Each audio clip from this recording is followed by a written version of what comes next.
Om Namo Bhagavate Vasudevaya. Om Namo Bhagavate Vasudevaya. Om Namo Bhagavate Vasudevaya.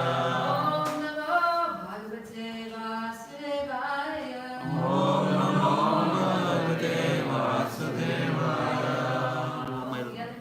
Narayana Namaskritya Naram Chaiva Narottamam Devim Saraswatim Vyasam Tato Jayamudire Vishwasvaishu Bhadreshu Nityam Bhagavata Sevaya Bhagavate Uttama Shloke Bhaktir Bhavati Naishvini Om Ajnanatimirandasya Jnananjana Shalakaya Chakshurunmilitam Yena Tasmai Shri Gurave Namaha. So welcome everyone to this morning's Srimad Bhagavatam class. We're going to begin chapter 6, starting a new chapter today called Vritrasura's Glorious Death. We've been hearing about Vritrasura over the last chapter or two, and now Vritrasura is going to come to his end of this life and beginning of eternal life, going back to God. So we'll read through texts 1 to 12, and then we'll come back to text 7. Okay? So you just go around the room and everyone read a verse 1 to 12. Start from this time. Manjal.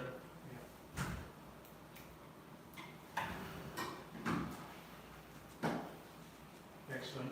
Sukadeva Goswami said, desiring to give up his body, Vritrasura considered death in the battle preferable to retreat. O King Parikshit, he vigorously took up his trident and with great force attacked Lord Indra, king of heaven, just as Kaitara had forcefully attacked the supreme personality of Godhead when the universe was unlimited. Mataji.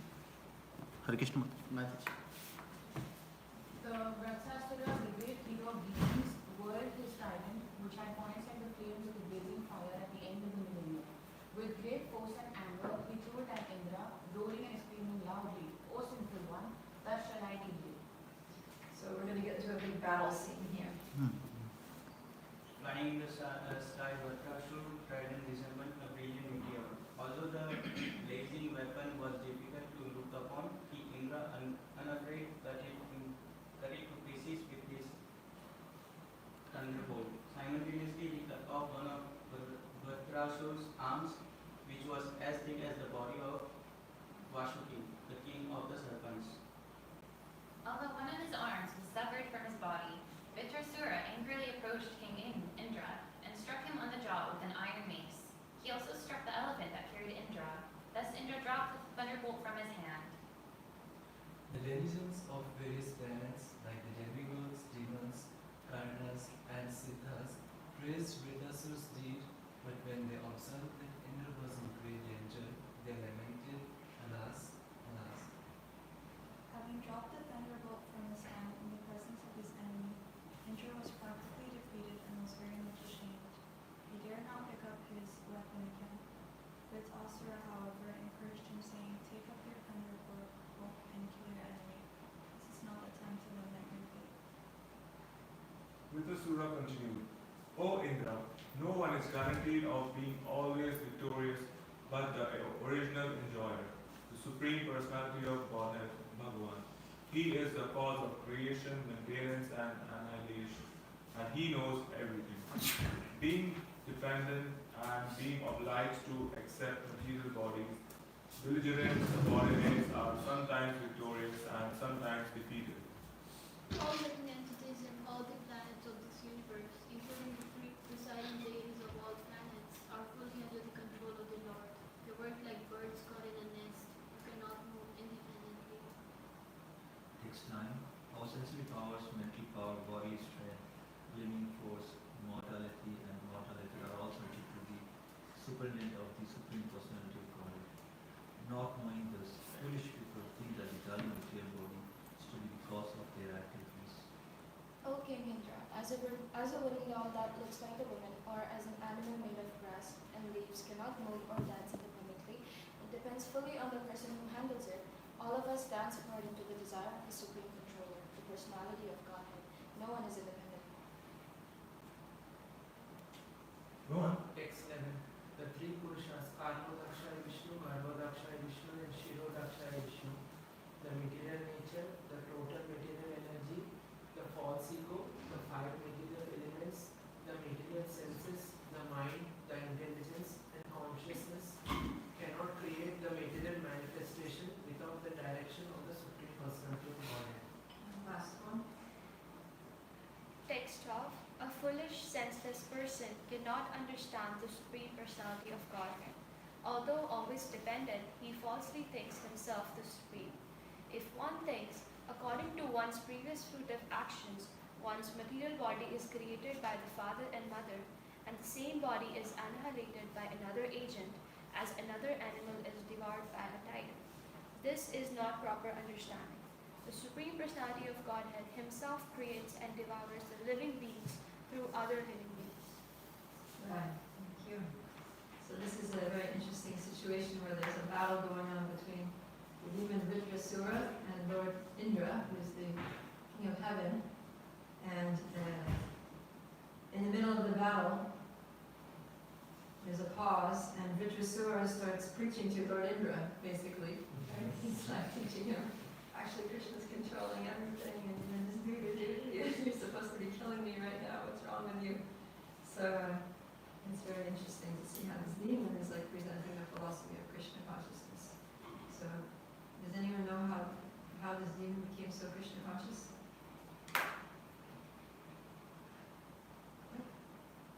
Thought we would have discussed this already. Yeah, He was a king in his previous life. I yeah. don't know the name, I forgot the name. Chitraketu. Yeah, because of the curse by Mother Parvati, he got the demon body in his life, but he still remembered from his past life. That's why he's preaching to India. Yeah, so he was actually a devotee in his past life, and then he got cursed to become a demon. So he's got this demon body, and sometimes he does act like a demon, but actually deep down he's not a demon. And the reason that he wants Indra to kill him is because he really wants to go back to Godhead.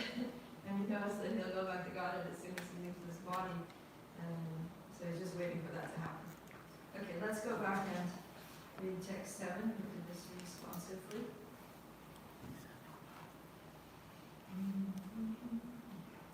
Yuyutsatam putra chiratatainam Yuyutsatam putra chiratatainam Jaya sadai katra navai paratmanam Jaya sadai katra navai paratmanam Vinaykamutpattilaya stitishvaram Vinaykamutpattilaya stitishvaram Sarvagyamadhyam purusham sanatanam Sarvagyamadhyam purusham sanatanam Yuyutsatam putra chiratatainam Yuyutsatam putra chiratatainam Jaya sadai katra navai paratmanam Jaya sadai katra navai paratmanam Vinaykamutpattilaya stitishvaram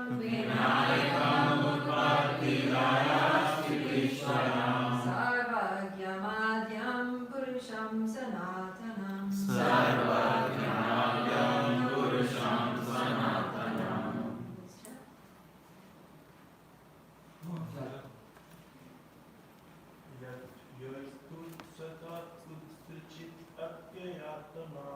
Yuyutsatam putra chiratatainam Yaha sadaika tranavai paratmana. Jaya sadai katra navai paratmanam Vinayakam Utpattilaya Stitishwaram Vinaykamutpattilaya stitishvaram Sarvagyanam Adyam Purusham Sanatanam Sarva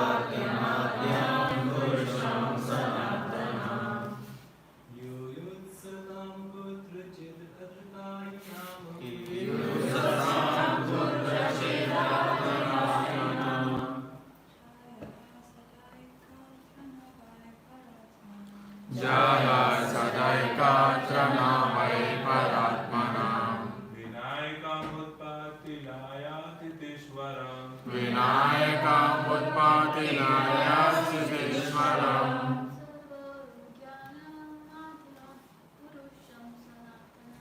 Sarvajnanam Purusham Sanatanam Viyut Sata Kuruchit Atamtat Inam Yoyosatam Putrasya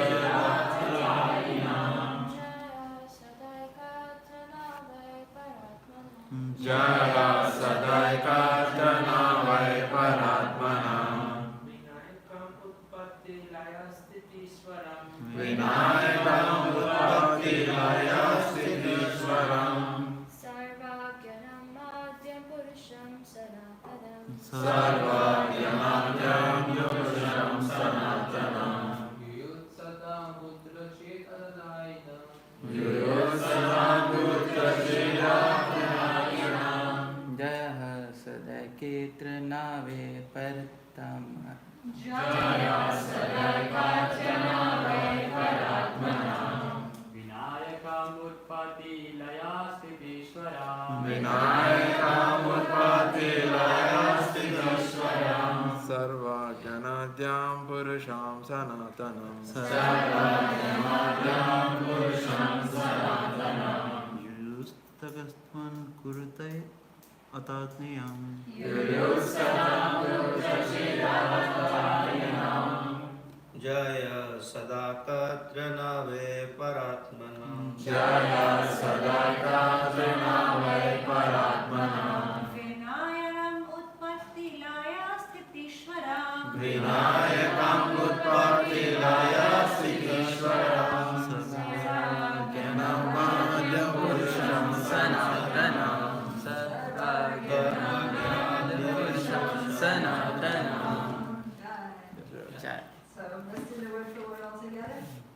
Yustam of those who are patient, Kudrachit sometimes, Atatanima armed with weapons, Jaya victory, Sada always, Ekatra in one place, Na not, why indeed, Paratmanam of the subordinate living entities, who work only under the direction of Supreme Soul, Vina except, Ekam one, Utpatti of the creation, Laya annihilation, Sthiti maintenance, Ishwaram the controller, Sarvagam who knows everything past, present and future, Adyam the origin, Purusham enjoyer, Sanatanam eternal. Translation and purport by His Divine Grace A.C. Bhaktivedanta Swami Srila Prabhupada Ki. Jaya. Ritvisura continued, O inward, no one is guaranteed of being always victorious, but the Supreme Enjoyer, the Supreme Personality of Godhead, Bhagavan. He is the cause of creation, maintenance, and annihilation, and He knows everything.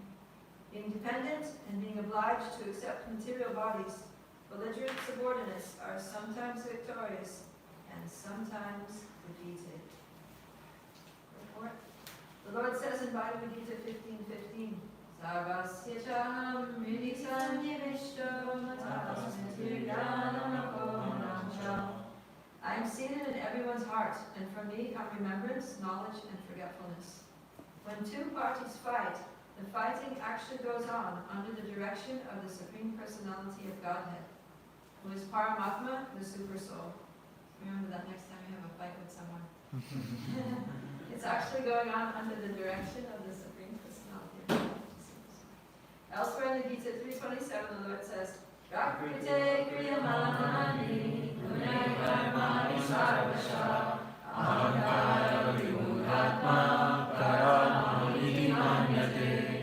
The bewildered spirit soul, under the influence of the three modes of material nature, thinks himself the doer of activities that are in actuality carried out by nature. The living entities work only under the direction of the Supreme Lord. The Lord gives orders to material nature, and she arranges facilities for the living entities. The living entities are not independent, although they foolishly think themselves the doer, karta. Victory is always with the Supreme Personality of Godhead. As for the subordinate living entities, they fight under the arrangement of the Supreme Personality of Godhead. Victory or defeat is not actually theirs. It is an arrangement by the Lord through the agency of material nature. Pride in victory or moroseness in defeat is useless. One should fully depend on the Supreme Personality of Godhead, who is responsible for the victory and defeat of all living entities. The Lord advises Niyatam Kudu Karma Tvam Karma Jayo Yakarmana. Perform your prescribed duty, for action is better than inaction. The living entity is ordered to act according to his position. Victory or defeat depends on the Supreme Lord. Karma Nirvadikaraste Ma Paleshu Dachana. You have a right to perform your prescribed duty, but you are not entitled to the fruits of actions. One must act sincerely according to his position. Victory or defeat depends on the Lord. Vajrasura encouraged Indra, saying, "Don't be morose because of my victory. There is no need to stop fighting. Instead, you should go on with your duty. When Krishna desires, he will certainly be victorious." This verse is very instructive for sincere workers in the Krishna consciousness movement. We should not be jubilant in victory or morose in defeat. We should make a sincere effort to implement the will of Krishna or Sri Chaitanya Mahaprabhu, and we should not be concerned with victory or defeat. Our only duty is to work sincerely so that our activities may be recognized by Krishna. So, Prabhupada says this is very instructive for sincere workers in the Krishna consciousness movement, because we do so many services, we have so many projects and things that we're working on, and sometimes we're successful in our endeavors, and sometimes we're not so successful. Okay? And so in those times when we feel like a total failure, that all of our efforts were useless, then we can become morose, and we can be, feel dejected, like, oh, I'm just a useless devotee, there's no hope for me, maybe I should just, leave the temple and just, get a job and try to enjoy material life. At least, maybe I'll be successful in material life because it's hopeless for me to be successful in spiritual life, and we can become very discouraged by our failures, by our failed endeavors. So what Srila Prabhupada is saying here is, no need for that. Don't be morose about your failures, your defeats, because victory and defeat depend on Krishna. And our duty is just to do our duty, is to make the endeavor. So that's what this Karma Nirvadikaraste Mahaleshu Pradachana. This is very instructive, that you have a right to perform your duty. So do your activities, you just do your best, and leave the results up to Krishna. Right? Do your best and let God take care of the rest. Because everything is happening by His will. And sometimes Krishna wants us to be successful, and sometimes He actually wants us to fail. So our business is to not be attached to either success or failure, but just being attached to whatever result Krishna wants, and accept that happily. So if Krishna wants me to fail, then Haribol. I'm happy to fail for Krishna. But it doesn't mean that I'm not going to try. So we shouldn't assume that Krishna wants us to fail and be like, all right, I'm pretty sure Krishna just wants me to fail in this endeavor, so I'm not even going to bother. Let's just call it quits before we even start.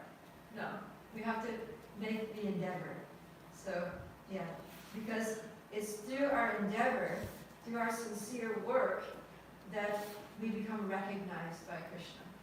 So it's not that, in the material world, if you're very successful, if you're victorious, then you'll be recognized. You'll be recognized as a successful, accomplished person who has been victorious in the game of life, right? And so people will become famous and be respected for that. But that's not what gets us the recognition of Krishna. And it's not the success and accomplishment that makes us recognized by Krishna. What gets Krishna's attention is our sincere endeavor, is our attitude. Right? Like Rupa Goswami says in the beginning, Srila Prabhupada writes in the preface to the Nectar of Instruction, that success in spiritual life depends on the attitude of the follower. So that's the real success. The real success is not that we achieved our objectives in any particular activity, but the real success is that we have a favorable attitude, that we're developing humility, patience, confidence, and tolerance, and compassion, and all the good qualities of Vaishnavas, that we're being purified of our faults, and purified of our anarthas, that we're becoming qualified to be reinstated in our original constitutional position as Krishna's eternal servant in the spiritual world. So that's actually the objective that Krishna's after. And if us failing is a necessary step, to maybe be freed from false pride or false ego or some attachment, or to be purified of some anartha, then that's the best thing for us, right? Then failure is the best thing for us. So then we should just embrace the failure and be like, okay, Krishna, I guess you're trying to teach me something here. Please, make it obvious to me what I'm supposed to learn so that I can learn my lesson and we can move on positively and not feel discouraged, but feel encouraged actually that, wow, I made this mistake, but I've learned a lot. It's made me a better person. It's made me a better devotee. It's made me a more humble devotee. It's inspired me to take shelter of the devotees. It's increased my gratitude for the whole process of bhakti and everything that's been offered to me. And so it's a good thing. And we see so many examples throughout the Bhagavatam of devotees making mistakes, right? Like, for example, Maharaj Parikshit, in the very beginning of the Bhagavatam, he's out on an expedition, and he's been walking for a long time. It's a hot day, he's tired, he's thirsty, he's hungry, and he comes to the ashram of Shamika Muni. And then Shamika Muni is absorbed in samadhi. He's like in trance of deep meditation. So he's so absorbed in his meditation that he doesn't even notice it. The king Maharaj Parikshit shows up at his doorstep. So Parikshit becomes angry that this Muni is totally ignoring me, and even the basic hospitality he hasn't shown. He hasn't welcomed me, he hasn't offered me a sitting place, he hasn't offered me water. I'm hungry, I'm thirsty, and this is totally wrong. And so he feels insulted, and then he picks up a dead snake that's lying on the ground nearby, and he throws it over the shoulders of this Muni, like a garland. He garlands of a dead snake body. So that's a mistake, right? He makes a mistake. He shouldn't have done that. A pure devotee doesn't do things like that, like throw a dead snake on somebody. That's just mean and horrible and gross, So he makes a mistake. And of course there are consequences, because the son, Shamika Muni's son, Shringi, he sees, how dare this king? My father's an exalted Brahmin, he's absorbed in meditation, and this king, because the Kshatriyas are less than the Brahmins, this lowly king, has just insulted my exalted father. I'm going to curse him. So he curses him to die in 7 days by snake bite, by getting bitten by a ferocious snake bird that's so poisonous that just by the bite of that snake bird, his body just ignites into flames. And that actually happens. It happens. But there are so many good things that happen as a result of the curse. Okay, so it may seem like a terrible thing. Oh no, I committed such a bad mistake, and now I'm reaping the bad consequences. Everything here is terrible. It's just a total loss. I'm going to die. What's going to happen to the citizens? Who's going to be the king? I don't have only 7 days to figure all this out, and my family is there, and this is just horrible. So he could have just lamented and felt like a useless failure and gone into deep depression, and like a lot of people would. Or he could have become angry and counter-cursed the boy and, made offenses and made the situation even worse. But he didn't. He didn't do any of those things because he's a devotee and he understands exactly what Richard Sura is saying. That everything is happening by the will of Krishna. That even his dissatisfaction at the way the sage received him was also, even the fact that the sage wasn't conscious enough to receive him was Krishna's arrangement. The fact that he got angry and did what he did, threw the snake on him, was Krishna's arrangement. That he was cursed by Shringi was Krishna's arrangement. Why? Because Krishna wanted the Bhagavatam to be spoken. And so and he also wanted Maharaj Parikshit to come back home, back to Godhead. So all this was actually very favorable for Maharaj Parikshit, and it was also very favorable for us, because as a result we got the Bhagavatam. Because what Maharaj Parikshit did was he just said, okay, I'm gonna leave this body in 7 days, let me just renounce the kingdom. He wrapped up all of his stuff very quick, and then he went, sat down on the banks of the Ganga, and Shukadeva Goswami came and instructed him continuously for 7 days and 7 nights, and that's how we got the Srimad Bhagavatam. So that was a huge boon for the whole humanity. And then at the end of those 7 days when the snake bird came, because Parikshit had just been hearing the Bhagavatam, and he had just heard all the pastimes of Krishna, his mind, his attention, his heart was totally focused on Krishna, and then he just went straight back to God. So it was good for us, it was good for him, and it also helped Krishna in his plan, because it was at the dawn of Kali Yuga. Right? Krishna had just recently left, and Dwapara Yuga had ended, and now Kali Yuga had to start.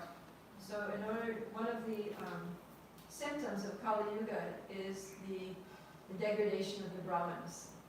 Degradation of the Brahmins, because it's the Brahmins, if the Brahmins are pure and doing their duties and guiding society as the heads of society as they're meant to be, then irreligion cannot stand, because they're going to teach people about Dharma, about the principles of religion. They're going to make sure that religion is upheld in society. And then how's Kali Yuga going to take place? But things have to happen. There's a whole cosmic time scale. There's a succession of yugas from Satya Yuga to Treta Yuga to Dwapara Yuga to Kali Yuga, concluding with the annihilation of the middle and lower planetary systems and beginning of another cycle of yugas. So all that has to happen. That's Krishna's arrangement for the way this universe rotates through different creation cycles. And so there has to be degradation in Kali Yuga. And so the Brahman class has to become contaminated, and that starts with this boy Shringi. That when he curses a devotee for no good reason, he curses a pure devotee to die, then that brings about the degradation of the Brahmins. And we see that following, becoming worse and worse in Kali Yuga. So, yeah. So when we make a mistake, when we have a failure, it's nice to step back and reflect on, okay, how did this happen? What inspired me to do this stupid thing, or say these foolish words, or just how did this mistake happen? And try to see that somehow or other it was Krishna was involved. Krishna had a part to play in it. It doesn't mean that we don't take responsibility for our mistakes, but we understand that somehow or other this has happened by Krishna's will. I'm still stupid, I still made a mistake, I still own up to it and accept full responsibility for, apologizing if I hurt somebody's feelings, or making amends if there was some adverse consequences. But at the same time, I accept that this happened for a reason. And what is that reason? What am I supposed to learn from this? And yeah. Go ahead. Yes. Like you mentioned, it's all Krishna's arrangement, whatever we do, if we make any mistakes. So what's the role of free will? Role of free will? Isn't it our free will that it was not Parikshit Maharaj's free will that he threw us a dead snake on a movie? Or was it Krishna? Yeah, it was also his free will.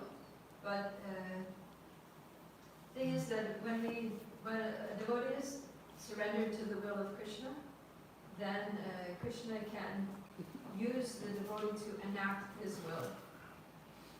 And like it says here in text 10, it says that as a wooden doll that looks like a woman, or as an animal made of grass and leaves cannot move or dance independently, but depends fully on the person who handles it, all of us dance according to the desire of the Supreme Controller, the personality of Godhead.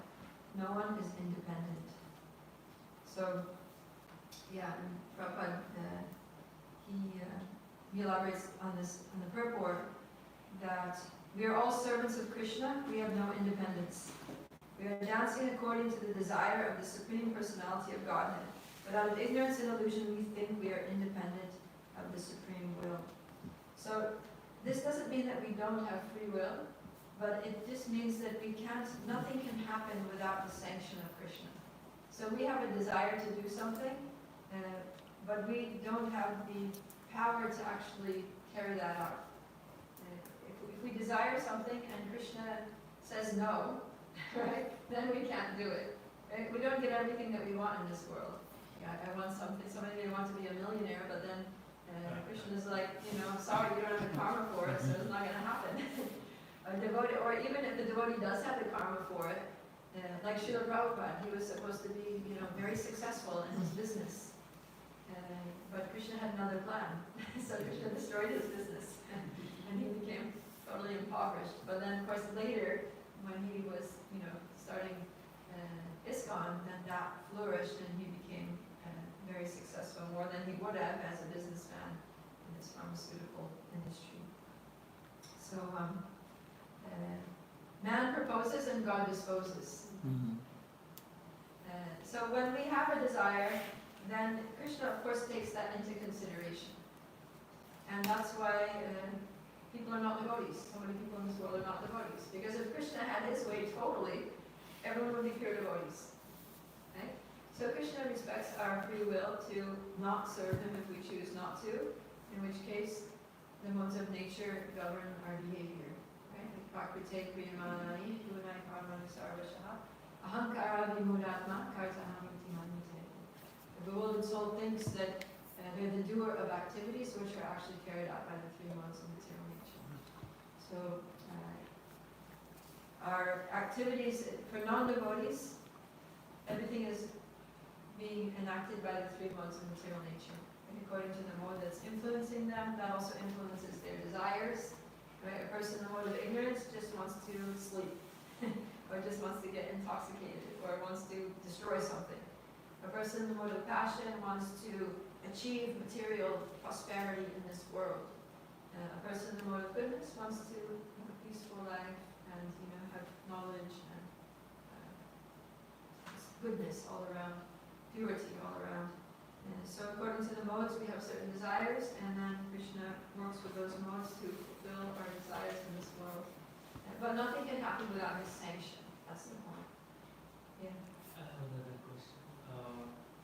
Vritasura was a devotee. How a devotee could be turned into a demon? Still, he was a demon, his consciousness was still pure. So what makes you a demon? Your body or your consciousness? What's that? Yeah. I mean, Vritasura, a devotee can become a demon by the will of Krishna also, right? So this was also the will of Krishna. Reason being because Chitraketu, at that time, he was in the heavenly planets. He was a devotee, but he was, in the celestial planets. He was at Gandharva Loka, and he was, the people in the heavenly planets live for a very long time, very long lifetimes, and then usually they have to come back to Earth after that, and roll up their sleeves and actually do devotional service.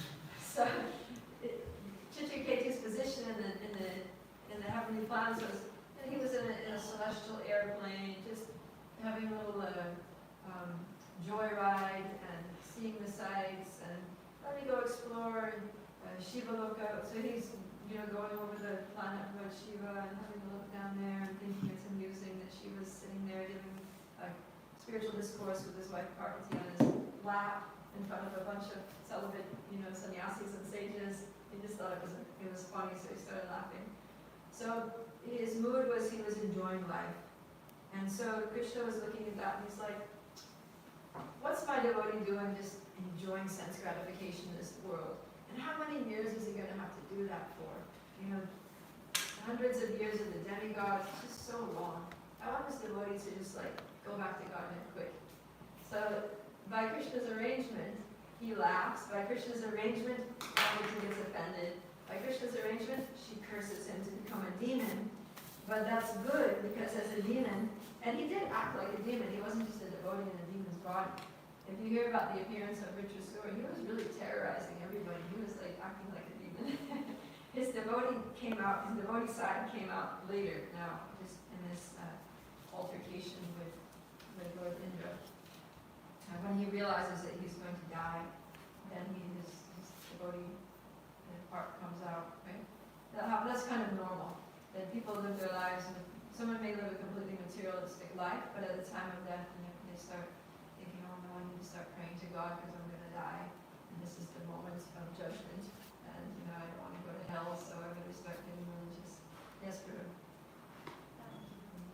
Mataji, I had a question.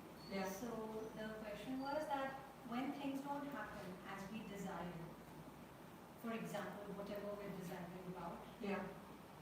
if we really love Krishna and if we have that bhakti, that means we accept that with equal grace and equal integrity. Yeah. As it would be. So if it's in our thing or not in our favor, in both spaces we accept it with equal grace, right? Yeah. Yeah, I mean, the thing is that saying that it's not in our favor is just from our point of view. But actually, as devotees, I mean, even as non-devotees, everything's in our favor. Everything that happens is in our favor because Krishna is all good to all souls. Right? Everything has to be sanctioned by Krishna. Nothing happens, not a blade of grass moves, except by the will of the Supreme Lord. Right? So if the Supreme Controller is also all good and the best friend of everyone, which is what he says, right? Bhoktaram Yagatapasam Sarvalokam Suridam Sarvadehinam Gyalpamam Shanti Richati. Then, so if we, following this verse, if we understand that Krishna is the Supreme Lord of all planets and demigods, Sarvaloka Maheshwaram, he's the Supreme Controller of everything, and he's also Suridam Sarvadehinam, the best friend and well-wisher of all living entities, then we can be peaceful, that everything that happens is for our good, because it's our best friend and well-wisher who's controlling everything. Okay? So it's not that some things are favorable and other things are favorable, and we have to try to see it as Krishna's mercy. Actually, everything's favorable. So even suffering in this world is favorable. It's just when people do bad things, then they have to get consequences that are suffering. Just like if a child does something wrong, then the parents will punish them, give them a punishment. But that's good for them, right? The punishment is good for them. The parents give them the punishment because they love them. They want them to learn. They want them to grow up and be a responsible person who understands the difference between right and wrong, who knows how to behave properly in all kinds of relationships so that they can be socially competent, in this world, and not just be a spoiled brat. So everything that happens is good for everyone. Yeah. And just when we have someone, like people in our circle and everyone, and someone just doesn't get it, they really, really want something, and despite the logical understanding, explaining everything, they just don't get it. How do we explain it to them? I mean, if they don't get it, they just don't get it. In that case, we just have to be compassionate and, just say things like, my mother was a Christian, and she always would say, God works in mysterious ways. If someone's going through suffering, and they're not, a devotee who has, strong faith in Krishna, you can't just be, this is Krishna's mercy. This is good for you. You should be celebrating right now. Because it's just they're gonna think you're nuts, right? They're gonna be like, get out of here. So even though it's true, and we can know that ourselves, but we should try to be compassionate. Like, oh, I'm so sorry that you have to go through this. I'm here for you. If there's any way I can support you or help you through this, please let me know. Like that. And then if people at least will have faith in us, that they won't reject us. So we also have to deal with people according to their realization. Whereas if someone's, if you're a devotee or advanced devotee, then you can tell them that this is all Krishna's plan and for our benefit, and we just have to look, what is the lesson? How is this bringing me closer to Krishna? How is this purifying me so that I can make it back to Godhead in this life?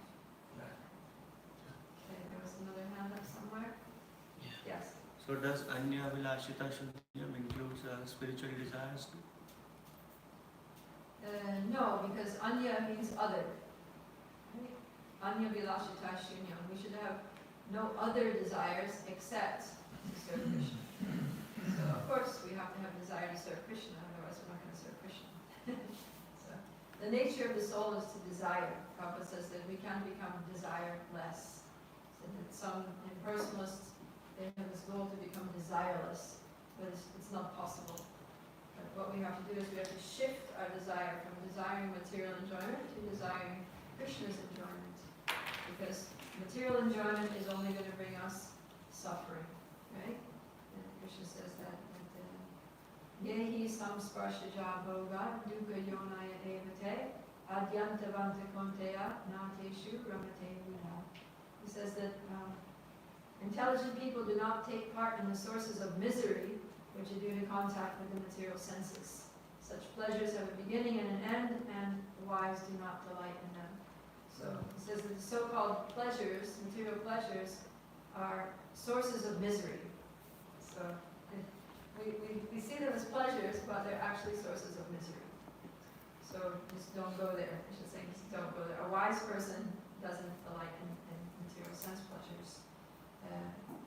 So we don't desire those things, even though they may look good, right? Maya presents them in ways that they look very good, and they're full of promises of pleasure, right? Like, enjoy Coca-Cola, or the way things are advertised, like marketing is there to convince us that this thing is going to make me happy. I have to have that thing. If I have that thing, I'm going to be happy. But it's all a hoax. They're not sources of happiness, they're sources of misery. And even if there's some initial pleasure, it has a beginning and it has an end. And usually when the pleasure ends, we feel worse than we did before we even had the thing. So better just don't waste your time and money and energy on getting material happiness, because it's just a trick.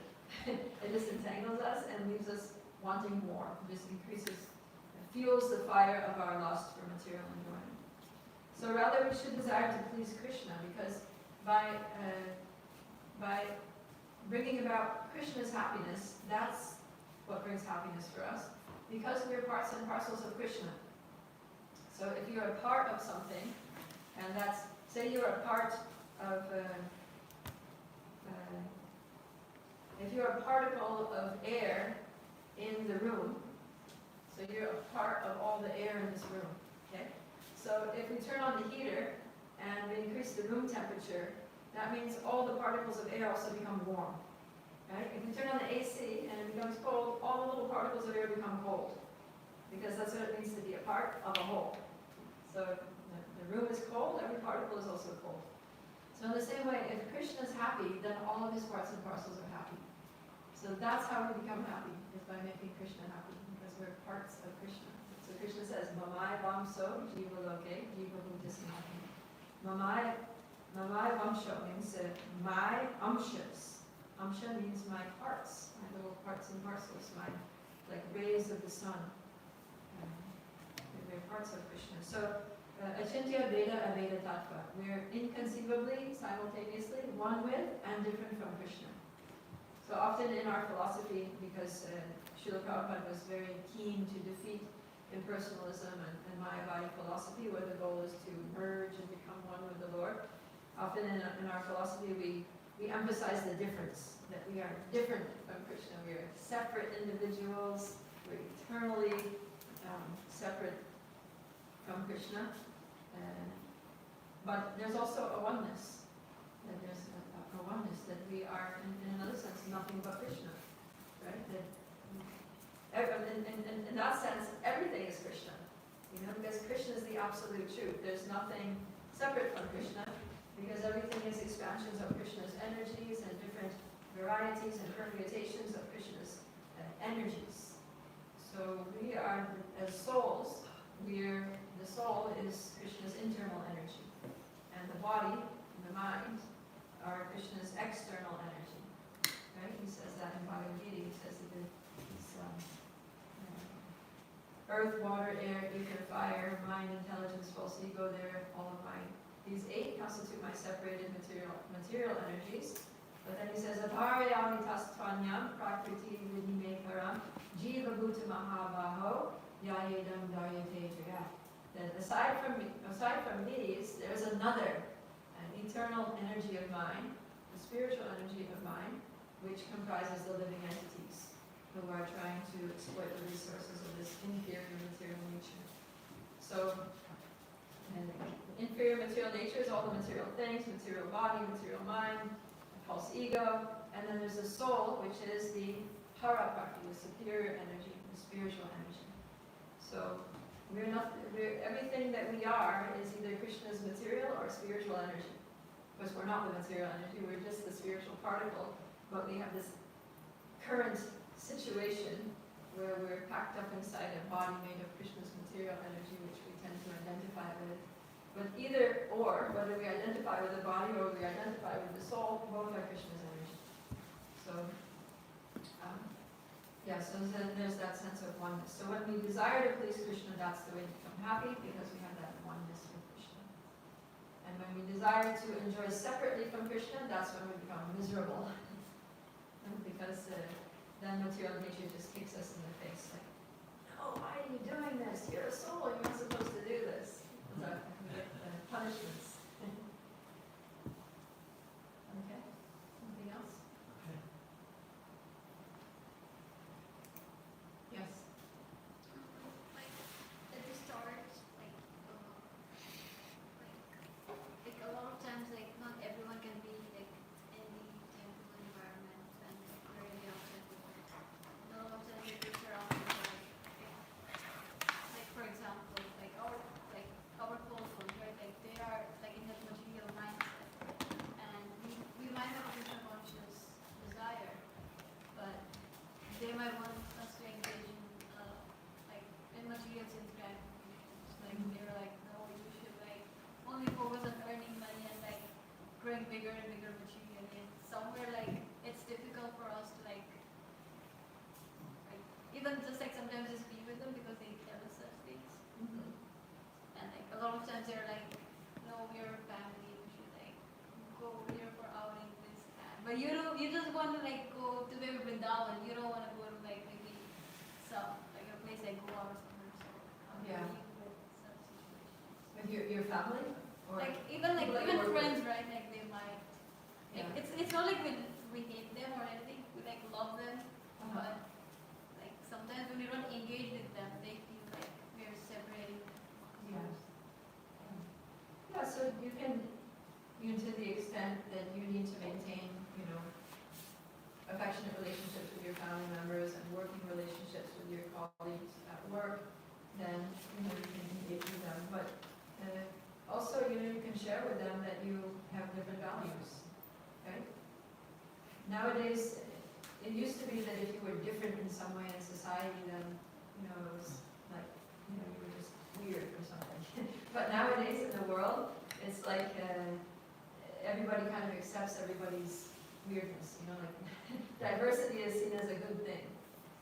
So, nowadays, people have all different kinds of identities, genders and nationalities, and it's kind of a free-for-all. You can kind of be whoever you want, be whatever you want, and there's it's like politically incorrect to judge anybody for their choices. You can choose your gender, choose your work, choose your whatever, and it's just like a lot of, in the eyes of society, it's quite liberal now. The state of the world now is very liberal.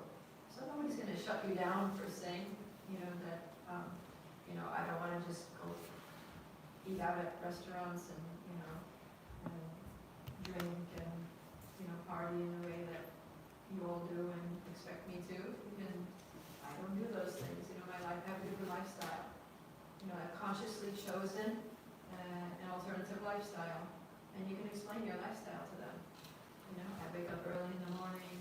I'm a strict vegetarian. I actually offer all my food to Krishna, and I do mantra meditation for 2 hours every morning. It helps me a lot.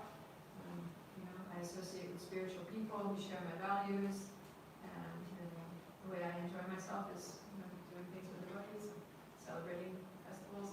So just explain to them, and then you'll find that many people will appreciate you and respect you for that.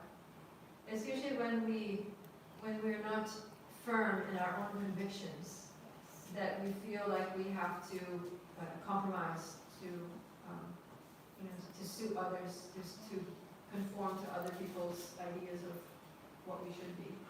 Right? But when we're very strong in our conviction that I'm a devotee, this is my identity, this is who I am, this is how I live, then we can just tell people, like, this is my life, and I don't do those things, and this is what I do, and so,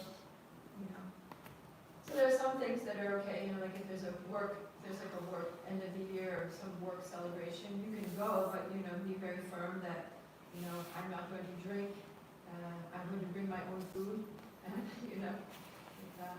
and I'm going to leave at 8 p.m. because I need to get to bed early because I wake up at 4 a.m. and I do my meditations. But I'm happy to be with you guys for a little bit, and we'll celebrate, and really happy to work with you all, and just be very clear, and that'll create boundaries that they'll respect, and there'll be mutual respect between you and them. And don't make them feel judged. Don't make them feel like you're bad because you drink, or you eat meat, or you stay up late. You're moral ignorance, and all this stuff. Just, don't point fingers at them. Just be like, right, you guys have chosen your lifestyle, and I've chosen mine. And so happy to work together, and I really respect you guys. I love you guys. But it's 8 o'clock, and I'll see you tomorrow. And Madhuri, just adding on to what you said, I think over time, like you said, if you're firm, I think people start accepting you and loving you for who you are. Like I recently did a trip with one of my friends from back home, and she's not a devotee, but she's a vegetarian and does not drink at all. And I told her I only eat at vegan places. I can't eat at a place that is non-veg. So she's the one who found this app called Holy Cow that shows you all the vegan places. And she was the one who was taking care of it way more than me. That we can't go there, that's not vegan, let me look up more places. So I feel like you're saying when you're firm, when people know you, they'll start taking responsibility and ensuring that you're comfortable with them. Yeah, if they value the relationship. That's how you know who's worth being friends with, right? Because if you say that these are my choices, this is my conscious lifestyle that I've decided on, and they say, oh, that's so, why did you do that? Forget it. And then when it's time for an outing, they're like, sorry, we're going to, some steakhouse or something. And then it means they don't care about you. They don't respect you. So that person is not someone you want to, you don't even worry about that relationship, If it's your boss or something, then, you have to respect them from a distance, but you just do your duties at work and just don't think you have to, go deeper than that. But somebody that's like that, then you're like, okay, this is a cool person. This is somebody that I can maintain a nice relationship with, mutual respect and appreciation. So what my mentor told me is free will sounds too good and exciting, but there is no such thing as free will. Either you take it to Krishna consciousness or not. That's the only free will you got. I wouldn't take it that far. Because even after deciding to be a devotee, we still have our preferences for our services. Right? Even in the spiritual world, the gopis and gopas and Mani Yashoda and all Krishna's eternal associates, they serve Krishna according to how they desire to serve Krishna. Otherwise, why would there be desire trees in the spiritual world if people didn't have desires? Right? It's like, I want to offer Krishna mangoes, so the tree fills up with juicy mangoes. Right? Another time they're like, I'd really like to serve Krishna cashews, so then there's a cashew tree there. Right? Or whatever. So devotees have free will to decide how I want to serve Krishna. What do I want to offer? And Krishna, he gives us free will because he wants to experience different varieties of service. He wants to enjoy varieties of offerings. He wants to interact with individuals, not like zombies. He wants to see our creativity. He wants to see what is this person's inspiration, and let us think. Okay, how am I going to do that? Like even here in this world, right? I want to do this for Krishna. I want to start a new project. I want to start a new program, or open up a new center, or, whatever, And so Krishna is very pleased by our creative initiatives and inspirations in his service. And, he may sanction it or he may not sanction it, but it comes from us. It's our desire.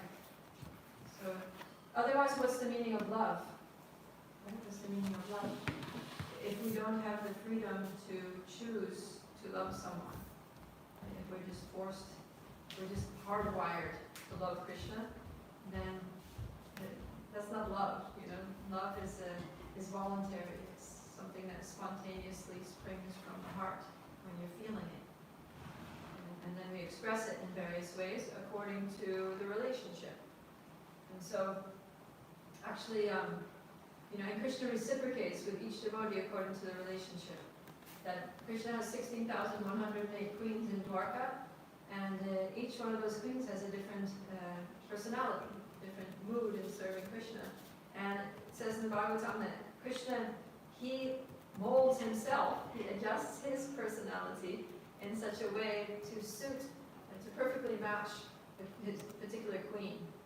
So, because Krishna is unlimited, he has, his personality is completely well-rounded. So if one queen is more, shy and stay-at-home type, so then he'll stay at home and, be like a henpecked housewife. If another queen is more adventurous, like Satyabhama, he'll be like, all right, we're going to battle, let's go. He invites her to come, and she's like, driving the chariot or something while he's shooting arrows. So, yeah. And Krishna, he likes our individuality, and he becomes, he enjoys more when we have creative, innovative desires to serve him, both in this world and also in the spiritual world. So that's the proper expression of free will. Thank you. All right, we're a little bit over time, so we better wrap it up. Okay? Go into our Srimad Bhagavatam. Jai. Srila Prabhupada. Jai.